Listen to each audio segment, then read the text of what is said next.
and as I turned, I had my headphones on. As I turned, I just saw like just a huge shadow from like the side of like just like my peripheral vision, and I looked up and it was four officers with a gun. They All four of them with a all gun? four of them, and they jumped out the car. So basically, I just I just kind of just saw it from the side of my eye. Like the car's going. First off, it's on Direction. the wrong direction of the street, and speeding. They jumped out like it was like an action movie. Like the car almost was still moving, and everyone just jumped out like that. And um, I was tired. I was really tired, and the things that scares me right now about that still scares me right now about that situation is I didn't know who they were. So they didn't say NYPD or police or stop. They just jumped out Jumped at me. you. So luckily, my first instinct would have probably been a run in that situation. But luckily, I was just way too tired. I just stopped, and I was really angry. And the police officer came up to me, and uh, I just remember just losing it. I just I just like asked him why. Like, what are you doing? What are you doing? And he goes, I'm looking for somebody with a gun. And I like get really mad. I'm like, do I look like I have enough? You got I, it was one of the worst feelings I've ever had. Like it's when I tell you, like I just felt empty. I felt extremely empty. I felt like my rights had been like extremely violated, and there was nothing I could do about it. I still completed my walk, and I went to the store to get something to eat, and like there was just an older gentleman in there, and I like went up to him because I still was trying to play everything back in my head and try to like resolve it, like why did this happen, what's going on. And I talked to this older guy who I just didn't know just because I was so empty, I didn't know what to do. uh, What did he say? he told me something I wasn't he told me something I guess I didn't want to hear at the moment. He told me that I should try to like go to the police precinct and file a complaint.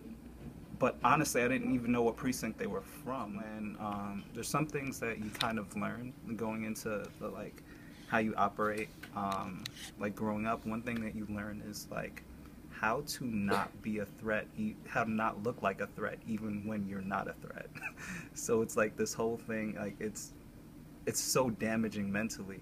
But like oftentimes, like you understand, like with me personally, I'm tall. I'm a tall black man. I'm darker skinned. It's like how to be as non-threatening as possible in different situations. So things like the police jumping out at me, don't happen. And it I guess that whole notion made me feel extremely bad that night because I realized that I was doing all of those things that that your parents kind of instill in you, like to try to get you basically try to get you home safe. Is you don't do that, you don't say that, you don't speak too loud, you don't get angry, you just grin and bear it, you just walk away, you just never ever make yourself look like a threat. Um, Out of your control.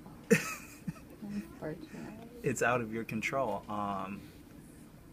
But it's just such a mentally damaging thing that happens, and that every parent with like children of color usually has to go through at some point, especially in a major metropolitan area like New York.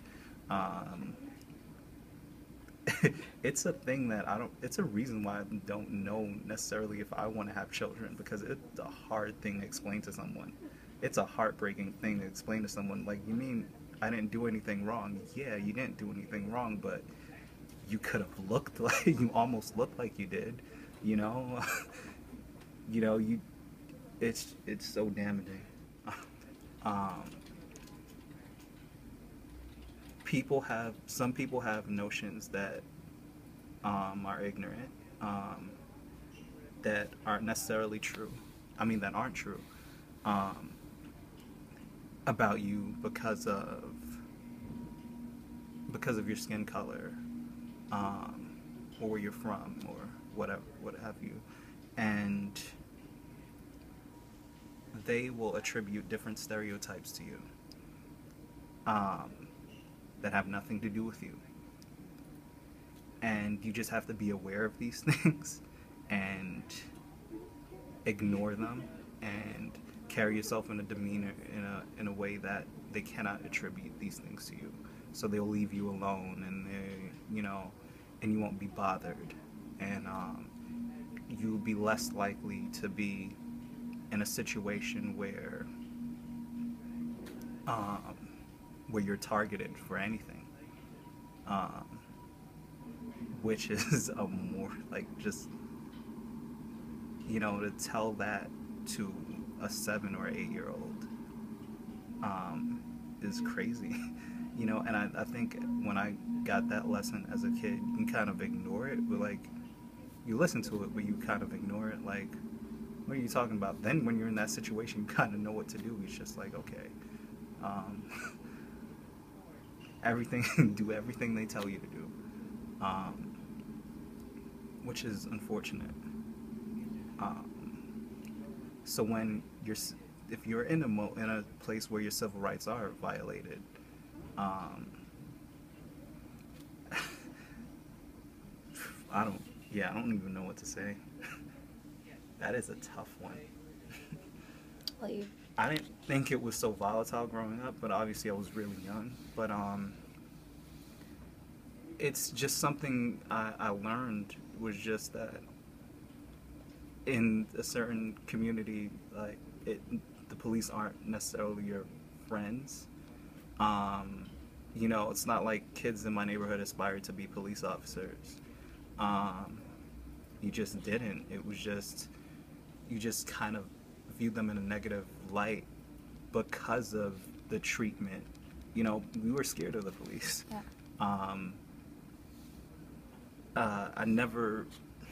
It's a sad thing when I think about it now, that you're more afraid of the police hurting you than you look for them to help you. It's sad, but it's very true, and it's not because people just inherently hate the police. It's because different things have happened that makes you think like, hey, maybe we shouldn't call them because things end up worse when they get here. In my neighborhood, it's like the last thing you did was call the police. Yeah.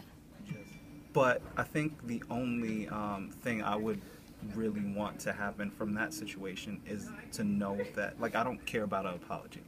I wouldn't want that to happen to someone else. I mean, identify yourselves at the very least. Because it could have been someone trying to rob. I don't know. I couldn't tell if they were a criminal or if they were the police. If they were criminals trying to rob me, I just didn't know. And like I said, I was lucky to act the way I did in that situation, and just to stop and evaluate what was going on. But a lot of people would have run away from that, and they would have probably been shot.